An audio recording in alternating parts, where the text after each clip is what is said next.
bistvu gre za resnično zgodbo, ki nekako izhaja iz članka, ki je izšel leta 2013 v reviji The Wired in nekako služil kot spodbuda za nastanek filma.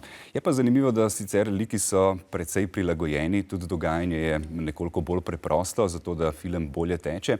So pa posamezni liki, ki dejansko odsevajo resnične osebnosti, sploh ta lik Palome temelji na resnični učenki in je bil nekakšno izhodišče tako za članek kot tudi za film. Gre pa za zgodbo o res inspirativnem mehiškem učitelju, ki na osnovni šoli, na javni osnovni šoli ob meji z Združenimi državami Amerike nekako uvaja nekonvencionalne metode poučevanja.